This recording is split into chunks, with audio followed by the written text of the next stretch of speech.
দীর্ঘদিন পর নিজ ভূমিতে সপরিবারে বিএনপির ভারপ্রাপ্ত চেয়ারম্যান তারেক রহমান বিমানবন্দর থেকে বের হওয়ার পর থেকেই তাকে দেয়া হয় সর্বোচ্চ নিরাপত্তা। পূর্বাচলে ৩০০ ফিটের পর পথে যখন তার গাড়িবহর, তখনও সর্বোচ্চ সুরক্ষায় বিভিন্ন বাহিনীর সদস্যরা।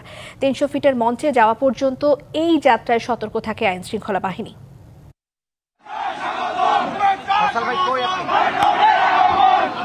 দেশের মাটিতে পা দেওয়ার পরই বিএনপির ভারপ্রাপ্ত চেয়ারম্যান তারেক রহমানকে ঘিরে তৈরি হয় নিরাপত্তা বলয়। বিমানবন্দর থেকে বিশেষ প্রহরায় তার গাড়িবহর এগিয়ে চলে রাজধানীর পূর্বাচলের ৩০০ ফিটের দিকে। তারেক রহমানকে বহনকারী লাল সবুজের রঙে মোড়ানো বাস ঘিরে জনস্রোতে পরিণত হয় পুরো এলাকা। সামনে পেছনে আর গাড়িবহরের দুপাশে রাখা হয় সুরক্ষা ব্যবস্থা।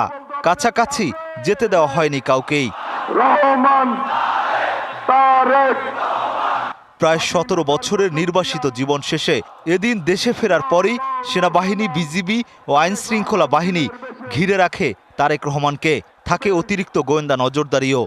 তারেক রহমানের আগমন।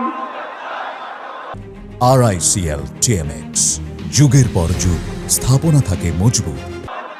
লাখ লাখ নেতাকর্মীদের গণজমায়েত, সাধারণ মানুষের উচ্ছ্বাস উদ্দীপনার মধ্যেও আইনশৃঙ্খলা নিয়ে সর্বোচ্চ সতর্ক থাকে বাহিনীর সদস্যরা। সড়কে যখন তিল ধারণের ঠাঁই নেই, তখন আস্তে আস্তে এগিয়ে চলে গাড়িবহর। জিয়াউর রহমান। এর মধ্যে দিয়ে অবশেষে মঞ্চে প্রবেশ করেন তারেক রহমান। বক্তব্য রাখেন দেশবাসীর উদ্দেশ্যে।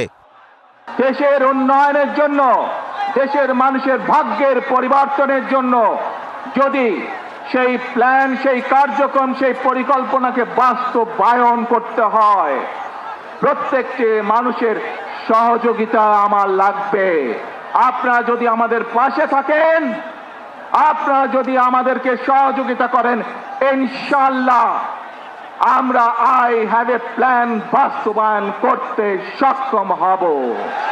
এভারকেয়ার হাসপাতালে যাওয়ার ক্ষেত্রে এরপর নিরাপত্তার মধ্যে দিয়ে এভারকেয়ার হাসপাতালে যান তিনি। সেখান থেকে গুলশানে বাসভবনে যান তারেক রহমান। ডিএমপি জানিয়েছে, এদিন তারেক রহমানের দেশে ফেরা ঘিরে মোতায়েন রয়েছে ২০০০-এর বেশি পুলিশ সদস্য।